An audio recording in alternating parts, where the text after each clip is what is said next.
Okay, guys, we are back. This is Malibu Kitchen. We are back with the dragon tail.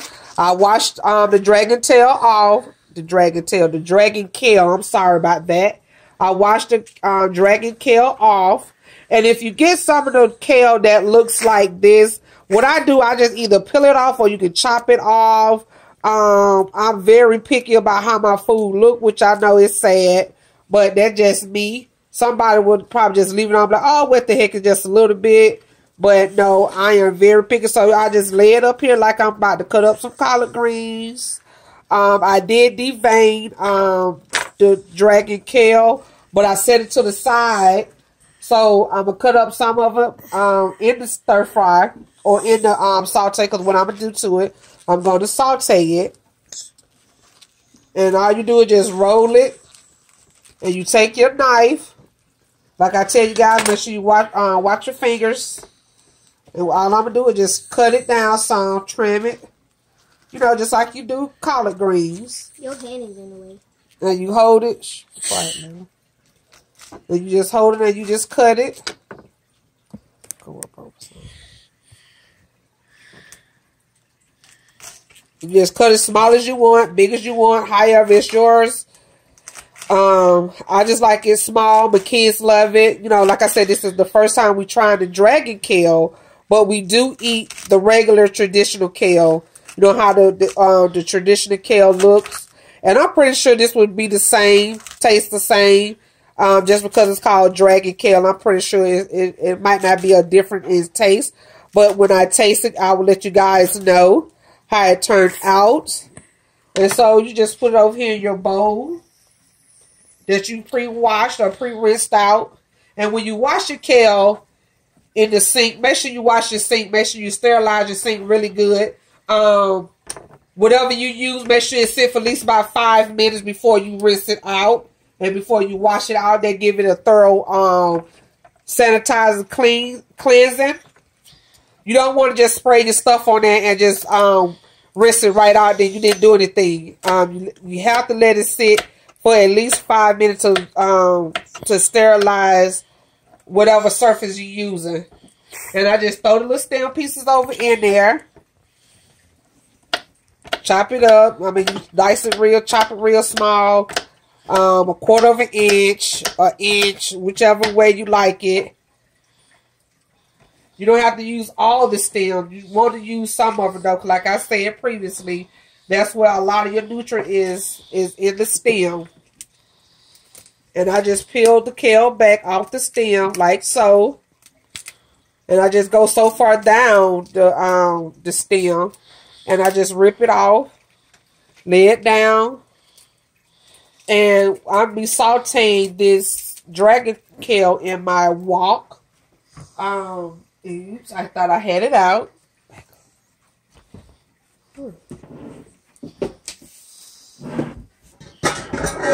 This is called a wok. It's deep and it really sautees your vegetables and stuff really nice. So, come over here and rinse it out. I mean, you wash the dish, you trust your dishes. Hey, I just still rinse. Even though I washed it real good, I still just rinse my dishes. You just never know. So you turn the stove on medium high heat. Some people put olive oil in. Some people put coconut oil in, whichever you prefer. I'm going to be using olive oil.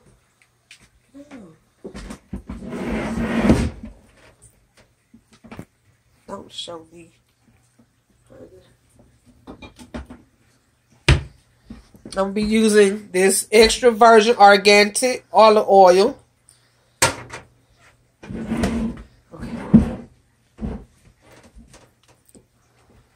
Just wait till the your things heat up. Your wok, whatever you're gonna use, you can use a wok, you can use a skillet, use your traditional skillet, whichever one you prefer. I prefer to use the wok, and then the wok just holds a lot more. I have a big family, so then once that gets heated, I'm just taking me a little nap and just wash the extra water out. It's just taking too long. And just drizzle a couple of spoons of oil in it, not too much.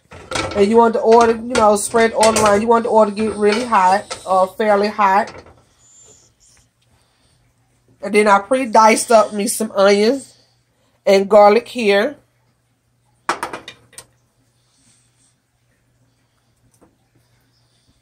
And it should be hot. And I have a gas stove, so, you know, gas stove get pretty hot pretty quick.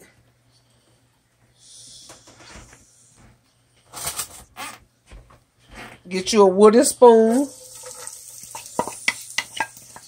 Make sure you put all your goodies in there, because it's bell pepper and your onion and your garlic is really good. It's the key. It gives your food a really, really nice taste.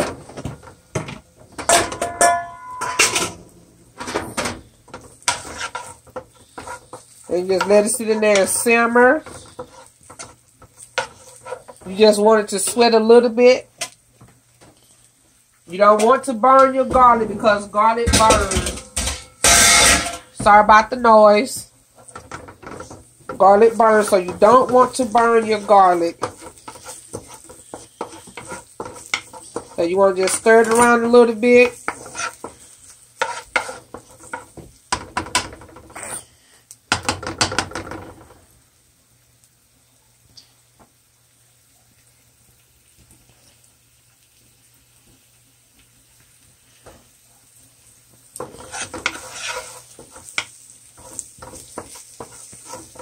We're just going to let it sweat. We're going to let it come a little translucent.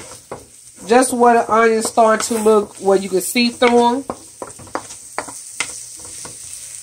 Let's look really yummy, guys. Look really, really yummy. Already, guess what? I don't even have the dragon kale in there, but I love garlic and onions. So then, when that gets to that point, you're just going to take your kale, your dragon kale, and you're just going to put it in there over the onion and the garlic, like so.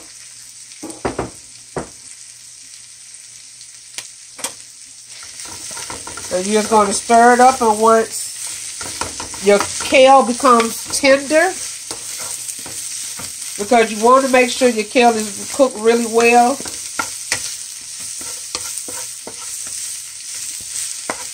You can saute it till it becomes tender. And what I do, I don't have lemon, but I have lime. And what I would do, I would squeeze lime. Make sure you wash. I would squeeze lime on the kale. Make sure you wash your fruit off. You just say right there. Make sure you wash your lime off. You want to make sure you wash all your vegetables and your fruit off. You can just get a little mild soap, a little warm water. Wash it off. You can dry it or you don't have to dry it. And you just cut it in half. You just cut it in half down the middle. You take your lime.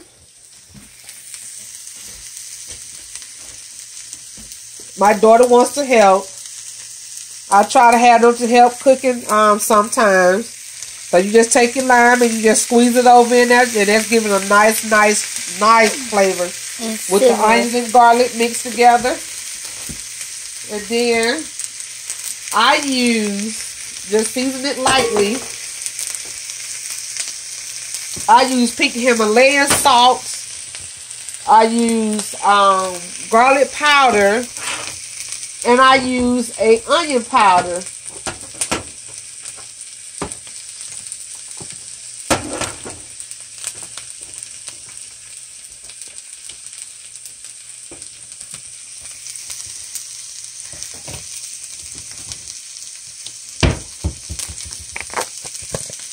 And you just stir it. And you turn the heat down a little bit,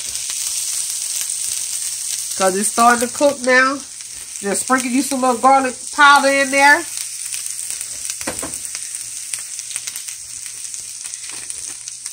Sprinkle you some little onion powder in there. And last but not least, pink Himalayan salt. So whatever salt you have. I like pink Himalayan because pink Himalayan salt is not very salty. So I have a grinder. Just, you know, grind just a few little times.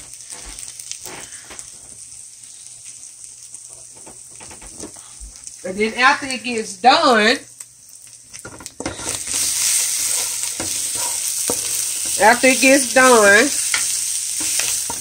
you can just, or after it becomes tender enough for you. Of course, it'll be a lot more in the pan, but I'm just trying to show you guys what I do. There's going to be a lot more kale in there. A lot more kale. My kids love kale. So once you finish cooking it, you can cut up some more garlic and more onions and put a top over and let it just simmer like that. And I promise you guys, you're really going to love the taste that you get if you do it the way I just showed you guys. And we'll be back for take 3. If I didn't mention in the beginning, this is take 2 of how to cook dragon kale. Thanks.